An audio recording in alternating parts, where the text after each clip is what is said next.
All right, excellent. Trevor here. Welcome back. In this lesson, we're going to start combining some from the previous lesson.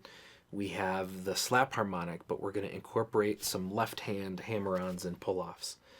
The tricky thing about this is just remembering where you are in the beat, which we'll talk about a little bit more of how to sort of understand the difference between timing and groove. We'll talk about that in another lesson. But in this one, these hammer-ons and pull-offs are sort of just serving as a 1 and 2 and 3 and 4 and what that means is you're literally just going to go hammer, pull. Those will stay consistent the entire time. And then you're just actually accenting certain parts of the beat with like the crash cymbal of our slap harmonics there. All right, so the first thing to think about with this is just a basic understanding. We'll do more detail in another lesson on the hammer-ons and pull-offs, but just remember that when you hammer on and pull off, sometimes, especially if you have to hammer on and pull off 2 strings at the same time, that can be very, very tricky to get both of them to ring out and to not mute or actually kind of like hit any of the other strings on the way off.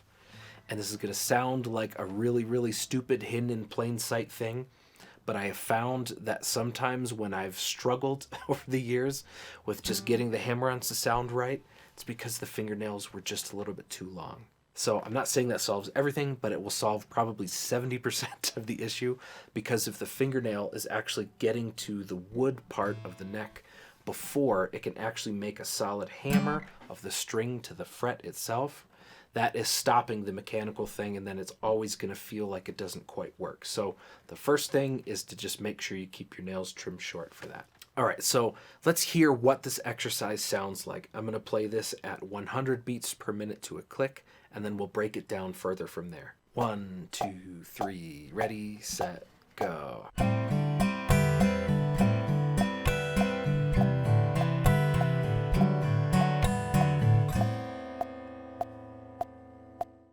Okay, so for the hammer-ons themselves, what you'll want to do is use your 2nd and your 3rd finger on the 5th fret of the D and G. And you'll notice that you want to be really careful with, especially with all hammer-ons.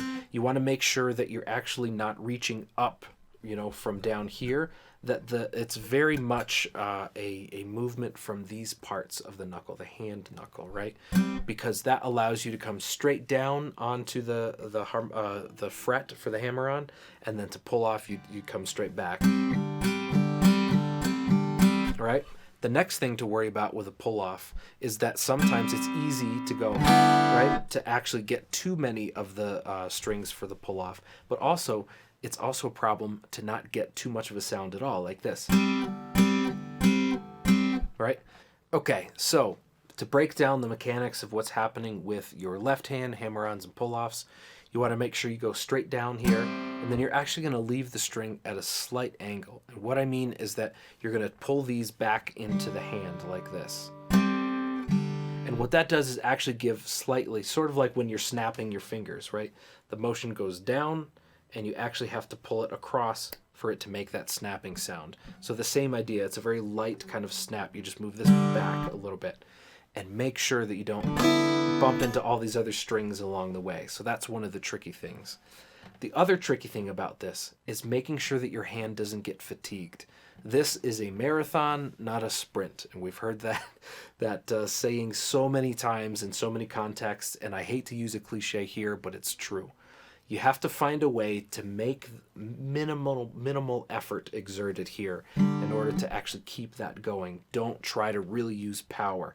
Hammer-ons and pull-offs are usually a lot about the long game, right? So, okay, and the best way to do that is just to remember to use this part of the knuckle here, right, to make sure that you get really good contact on the hammer-on. And then the pull-off is really kind of like just returning the motion. It's not an active motion. It's really just returning your fingers back to where they started, right? So just think about relaxing the hand and making sure that that's not overused. Okay?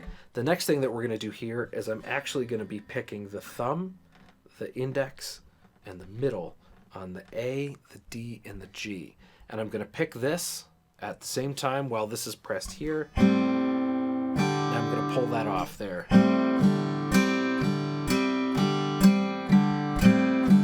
So what's weird about that is it just happens that when I pick all three, it coincides with this being on the 5th fret there.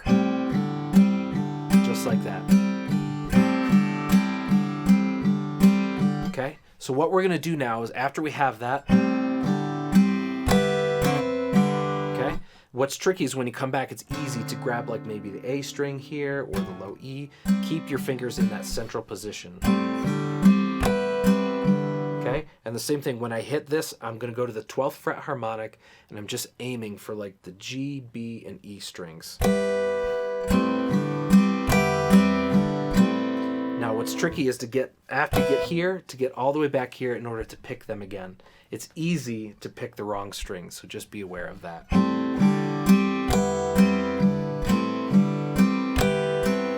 Okay, then the next thing we do is actually go to the 2nd and the 3rd. Okay, so you put your 2nd finger on the 2nd fret here of the D, and then your 3rd finger on the 3rd fret of the A, and you do the same thing. Okay? Okay, and then the next thing is I'm doing the exact same shape there, except I'm moving it 2 frets up, and that'll go here to the 5th fret and the 4th fret. Okay, so you'll mix this chord as first with the hammer-ons. Then we have,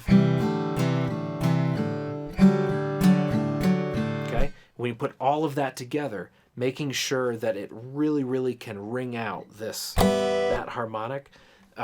When you're doing your pull-offs, that's why you don't want to brush, bump into the other strings, because you want that to still be ringing.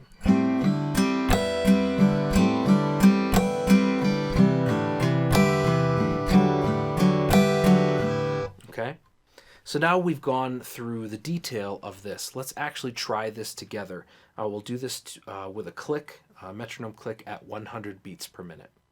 1, 2, 3, ready, set, go.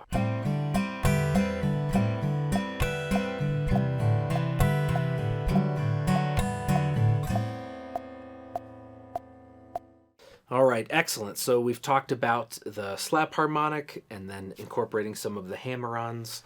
We're going to take a little detour into natural harmonics in the next lesson and how to approach those. So stick around and I will see you there. Bye.